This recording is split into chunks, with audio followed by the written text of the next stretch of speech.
حضرت عمر، وہ عمر جو اسلام کا نعرہ لگاتا تھا نا، جناب حضرت عمر اسلام کا نعرہ لگاتا تھا نا، اللہ اکبر کا نعرہ لگاتا تھا، تو کسرا بھی کانپ جاتا تھا۔ تو جناب حضرت عمر ایک بار کسی خاص میٹنگ میں بیٹھے تھے، تو آپ کا شہزادہ بھی آ گیا۔ اتنے میں حضرت عبداللہ بن عمر دروازے پہ آ کے کھڑے ہو گئے کہ ابا جان میں اندر آ جاؤں، ابا جان میں اندر آ سکتا ہوں؟ کہا نہیں، ابھی تو باہر کھڑا ہو جا، ابھی باہر کھڑا ہو جا۔ تو عبداللہ بن عمر دروازے پر کھڑے ہو گئے، اندر خاص میٹنگ چل رہی تھی۔ تو اتنے میں حضرت امام حسین بھی آ گئے۔ واہ میرے حسین، تیری عظمت کو سلام، میرے امام حسین بھی آ گئے۔ عبداللہ سے پوچھنے لگے عمر ہے کہاں؟ ہاں۔ عبداللہ بن عمر نے کہا جی ہاں ہے، اندر بیٹھے ہیں، میٹنگ چل رہی ہے، آپ اندر جائیں۔ حضرت امام حسین نے کہا نہیں، ابھی اگر میٹنگ چل رہی ہے تو میں ظہر کی نماز پہ مل لوں گا عمر سے۔ تو عبداللہ بن عمر نے کہا نہیں، آپ اندر جا سکتے ہیں۔ کہا نہیں، میں ظہر کی نماز پہ مل لوں گا۔ تو شہزادے واپس چلے گئے۔ تو جب میٹنگ سے نا فارغ ہوئے جناب حضرت عمر، عبداللہ کوئی آیا تو نہیں؟ تو عبداللہ بن عمر کہتے ہیں جی ابا جان آیا تھا، شہزادہ امام حسین آئے تھے، شہزادے امام حسین آئے تھے، آپ کا پوچھا، میں نے ان کو کہا کہ آپ اندر جائیں، بیٹھے ہیں۔ تو حضرت امام حسین نے کہا نہیں، میں ابھی جا رہا ہوں، ظہر کی نماز پہ میں عمر سے مل لوں گا، آ کے آپ اندر جا سکتے ہیں۔ شہزادے نے کہا نہیں، میں ظہر کی نماز پہ مل لوں گا، کوئی بات نہیں۔ شہزادے واپس چلے گئے۔ یہ بات حضرت عمر نے سنی نا تو طبیعت میں بے چینی آ گئی۔ حضرت عمر دوڑے، حضرت عمر دوڑ دروازے پہ آ کر دستخط دی، شہزادے باہر آئے۔ کہا شہزادے آپ آئے تھے تو آپ اندر کیوں نہیں آئے؟ تو حضرت امام حسین فرماتے ہیں کہ مجھے بتایا کہ آپ اندر کسی میٹنگ میں بیٹھے ہیں، تو اس لیے میں واپس چلا گیا۔ میں نے کہا چلو کوئی نہیں، ظہر پہ مل لوں گا اس لیے۔ تو حضرت عمر کی طبیعت میں بے چینی آ گئی، کانپنے لگے، اتنی بے چینی، اتنے کانپنے لگے کہ حضرت عمر کی جو ہے نا پگڑی بھی نیچے گر گئی، پگڑی بھی حضرت عمر کی نیچے گر گئی۔ پھر اٹھائی، اپنے سر پر رکھ کر ہاتھوں سے پکڑا پگڑی کو، کہا کہ آپ اندر کیوں نہیں آئے؟ آپ شہزادے ہیں، ہم آپ کے غلام ہیں، آپ کے نانا کے غلام ہیں، آپ مالک ہیں، ہم نوکر ہیں، آپ کیوں چلے گئے؟ تو حضرت امام حسین نے کہا نہیں، آپ کی میٹنگ چل رہی تھی تو اس لیے میں نے کہا کہ نہیں، ظہر کی نماز پہ مل لوں گا۔ واہ کیا شان ہے امام حسین کی۔ ایک بار نا حضرت عمر خطبہ دے رہے تھے مسجد میں، ممبر پہ کھڑے ہو کے خطبہ دے رہے تھے۔ واہ عمر، تیری عظمت کو سلام۔ تو شہزادے امام حسین بھی بیٹھے تھے۔ حضرت عمر فاروق کو کہنے لگے اے عمر تو نیچے اتر جا۔ تو حضرت عمر نے جو یہ الفاظ سنے، حضرت عمر اتر کے نیچے کھڑا ہو گیا۔ تو جناب حضرت مولا امام حسین فرماتے ہیں یہ میرے نانا کا ممبر ہے، تو کیوں کھڑا ہے؟ تو جا اپنے نانا کے ممبر پہ کھڑا ہو جا، وہاں جا کے خطبہ دے۔ تو یہ الفاظ جب سنے حضرت عمر نے تو کہنے لگے کہ شہزادے میرے نانا کا تو کوئی شان نہیں، میرے نانا کا کوئی ممبر نہیں۔ تو حضرت امام حسین نے کہا اچھا آپ کے نانا کا کوئی ممبر نہیں، چلو پھر کوئی نہیں، تو میرے نانا کے ممبر پہ کھڑا ہو جا، تو دے خطبہ، اجازت ہے تجھے۔ اگر تیرے نانا کا کوئی ممبر نہیں ہے تو کوئی نہیں، میرے نانا کے کھڑا ہو جا، تو دے خطبہ۔ تو حضرت عمر بلند آواز میں فرمانے لگے سنو، مجھے اتارا بھی حسین نے، ابھی اجازت بھی حسین نے دی ہے، میں اپنی مرضی سے اس ممبر پہ نہیں کھڑا تھا، مجھے حضرت ابو بکر صدیق نے یہاں کھڑا کیا تھا، تو ابھی حسین کی اجازت سے میں نیچے آیا، ابھی اس ممبر پر مجھے امام حسین نے کھڑا کیا ہے، امام حسین نے اجازت دی ہے، اب کسی میں طاقت نہیں، کوئی ایسا نہیں جو مجھے اب اتار سکے۔ کتنی شان ہے امام حسین کی، واہ میرے حسین تیری نسل پاک میں ہے بچہ بچہ نور کا۔ کتنی شرم کی بات ہے، لوگ جو ہے نا امام حسین کو غلط بولتے ہیں، باغی کہتے ہیں۔ ایک بار نا امام اعظم کتابیں لکھ رہے تھے، کچھ شاگرد بھی ساتھ تھے۔ یہ لوگ نا جب بھی کتابیں لکھتے تھے تو حوالوں کی ضرورت پڑتی تھی، بہت ساری کتابیں ساتھ ہوتی تھی، تو جو ہے نا بچے کھیل رہے تھے گیند کے ساتھ، تو گیند یہاں آ کے گر گیا، تو وہ بچہ دوڑتے آ گیا، دوڑتے آیا، تو جیسے آئے نا تو امام اعظم کھڑے ہو گئے تو جو کتابیں تھیں، جو صفحے لکھ رہے تھے وہ بکھر گئے۔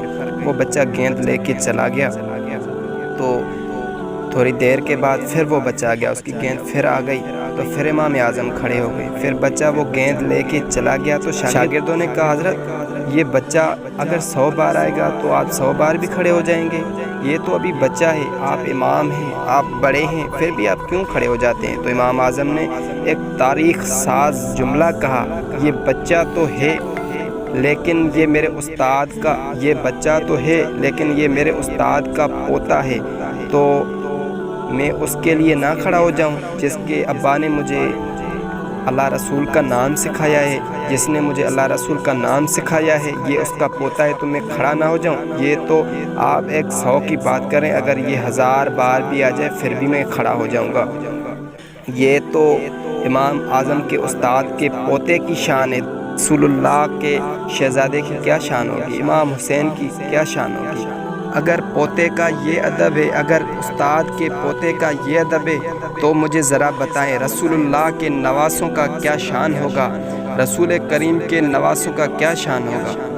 اور ہاں، ہم اس بات کے قائل نہیں ہیں کہ جس طرح امام حسین کے بارے میں اب لوگ کہتے ہیں، ہم کے بارے میں غلط سلط بولتے ہیں، بیویوں کے بارے میں اس طرح کی باتیں کرتے ہیں، ہم اس بات کے قائل نہیں ہیں۔ ہمارے بزرگوں نے ہمیں یہ سکھایا ہے کہ امام حسین کی شہادت ایسے بیان کرو کہ بزرگوں نے ہمیں سکھایا ہے امام حسین کی، رسول اللہ کے نواسے کی اس طرح شہادت بیان کرو کہ نوجوانوں میں جذبہ پیدا ہو جائے، اسلام کے لیے اس کے اندر جنون آ جائے۔ ہم اس بات کے قائل ہیں جناب، ہم اس بات کے قائل نہیں ہیں جس طرح کی لوگ باتیں کرتے ہیں کہ مظلوم تھے، پانی نہ آ سکا۔ یہ تو ایک سبق تھا دنیا کے لیے۔ اگر امام حسین ایک اشارہ فرماتا، کھڑے تھے، فرشتے سارے کھڑے تھے، فرشتوں کی فوج کھڑی تھی۔ اگر مولا امام حسین ایک اشارہ فرماتا، یہ تو یزید تھا۔ یہ جو لوگ باتیں کرتے ہیں ہم اس کے قائل نہیں ہیں۔ ایک بار میدان کربلا میں حضرت امام حسین اپنے خیمے کے سامنے ایک خندق کھود رہے تھے۔ یہ عرب کا رواج تھا، خندق کھودتے تھے، اس میں آگ جلاتے تھے حفاظت کے لیے۔ تو امام حسین نے خندق کھودی تاکہ رہے، بیبیوں کی حفاظت رہے، یہ عرب کا رواج تھا۔ تو ایک شخص آیا، معاذ اللہ ثم معاذ اللہ کہنے لگا، حسین آگے تو آگ ملے گی، تم نے تو یہاں دنیا میں ہی آگ جلا دی، معاذ اللہ ثم معاذ اللہ۔ اس شخص نے ایسا کہا، آگے تو آگ ملے گی پر تم نے تو یہاں دنیا میں ہی آگ لگا دیے۔ تو مولا حسین نے اسی وقت فرمایا، آگ میں تجھے حکم دیتا ہوں اس کو پکڑ لے۔ مولا حسین نے اس وقت ہی آگ کو کہا کہ میں تجھے حکم دیتا ہوں اس کو ابھی پکڑ لے۔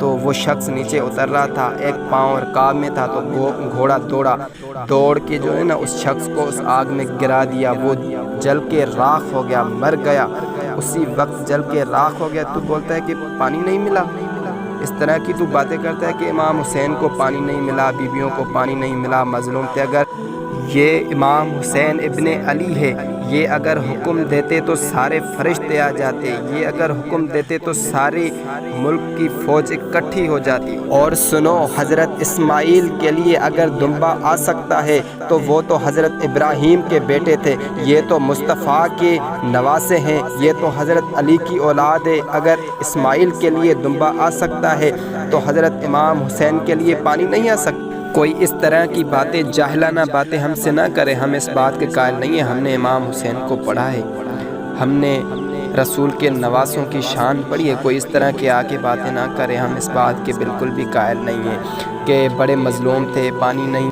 بیبیوں نے ماتم کیا، یہ ہم سے جاہلانہ باتیں نہ کرے، اس بات کے قائل نہیں ہیں۔ میدان کربلا کو تو امام نے خود پسند کیا ہے، انہوں نے پسند کیا، اگر وہ اشارہ فرماتے، وہ حکم فرماتے تو ساری فوجیں اکٹھی ہو جاتی۔ اور جناب یہاں تو تماشا لگا ہوا ہے، انہوں نے تماشا لگا کے رکھا ہے۔ ایک تو وہ نہ چہرے پہ داڑھی، نہ سر پہ ٹوپی، یہ ہمیں بتائیں گے، یہ نبی کے خاندان کا شان بتائیں گے، ان کو تو خود کا بھی نہیں پتا، ان کو خود کا نہیں پتا تو یہ ہمیں کیسے بتائیں گے؟ یہ تو نبی کا خاندان ہے، میرے نبی کا خاندان، جس کا گھرانہ تیری نسل پاک میں ہے، بچہ بچہ نور کا۔ حضرت سیدہ زینب نے سارے جنازے دیکھے، حضرت سیدہ زینب نے سارے جنازے دیکھے، بھتیجوں کو، بھانجوں کو شہید ہوتے دیکھا۔ حضرت سید بی بی زینب سامنے دیکھ رہی تھی، حضرت مولا امام حسین، ہے قربان یا حسین تیری عظمت کو سلام۔ حضرت امام حسین کا لاش سامنے پڑا ہے، حضرت امام حسین کا سر نیزے پہ چڑھا ہوا تھا۔ یہ ماجرا سارا حضرت سیدہ بی بی زینب دیکھ رہی تھی، بیویوں کو بھی لے کے جا رہے تھے۔ بیویوں کے صبر کو سلام۔ تو کہتا ہے کہ بیویوں نے ماتم کیا ہے۔ سینکڑوں میل سفر کر کے دمشق کی بازاروں سے گزرتا ہوا سر جا رہا تھا۔ حضور کے نواسے کا سر نیزے پہ چڑھا ہوا تھا، لے کے جا رہے تھے، بیویوں کو بھی ساتھ لے کے جا رہے تھے، سینکڑوں میل دور دمشق کی بازاروں سے گزرتا ہوا۔ آپ مرد ہیں جناب، آپ مرد ہیں، جوان ہیں، اپنے سینے پہ ہاتھ رکھ کر دل کو تھام کر مجھے بتائے، اگر یہاں کسی کا ہاتھ کاٹ کے پھینک دیا جاتا ہے تو لوگوں کی چیخیں نکل جاتی ہے۔ یہ اس ہستی کا سر لے کے جا رہے تھے، اس کا سر جا رہا تھا جس کے لیے رسول اللہ نے فرمایا حسین منی وانا من الحسین، حسین مجھ سے ہے، میں حسین سے ہوں۔ اس کا سر جب سینکڑوں میل دور دمشق کی بازاروں سے گزرتا ہوا یزید کی دربار میں حاضر کیا گیا تو معاذ اللہ ثم معاذ اللہ یزید کہہ رہا تھا دیکھو دیکھو بھائی عزت والوں کی کامیابی ہو گئی، معاذ اللہ اللہ غرق کرے، معاذ اللہ ثم معاذ اللہ۔ جب نا یزید یہ بول رہا تھا دیکھو عزت والوں کو اللہ نے عزت دی، میرے مخالفین کی ہار ہو گئی، وہ ہار گئے، ہم جیت گئے، اللہ معاف کرے، معاذ اللہ ثم معاذ اللہ، تو بی بی اٹھ کے کھڑی ہو گئی۔ ہاں ایسا نہ بولیں، ہم مخالفین کی ایسی باتیں نہیں سنیں گے، زبانیں کھینچ لیں گے۔ بی بی اٹھ کے کھڑی ہو گئی جب یزید نے، اور سنو جب یزید نے یہ گستاخانہ الفاظ بولے تو بی بی سیدہ اٹھی اور بولنے لگی، اور بی بی سیدہ نے قرآن شریف کی تلاوت فرمائی تو بی بی نے آیت پڑھی وَتُعِزُّ مَن تَشَاءُ وَتُذِلُّ مَن تَشَاءُ بِیَدِکَ الْخَیرُ، تو بولنے لگی یزید یہ تیری بارگاہ ہے نا، یہ سجی ہوئی ہے، ابھی تیرا ڈنڈا چل رہا ہے، تو ظلم برپا کر رہا ہے، تو سمجھ رہا ہے کہ یہ میرے مخالفین بسپا ہو گئے، ہم حق پر ہے، چند سال تو ٹھہر جا، تیرے اوپر نا لوگ لعنتیں برسائیں گے۔ اگلے زمانے میں نا جب بادشاہ آتے تھے تو نعرے لگتے تھے، وہ یزید آ رہا تھا اپنی دربار میں، ظہر کا ٹائم تھا تو لوگ کہنے لگے بعد اٹھ کے کھڑے ہو جائیں۔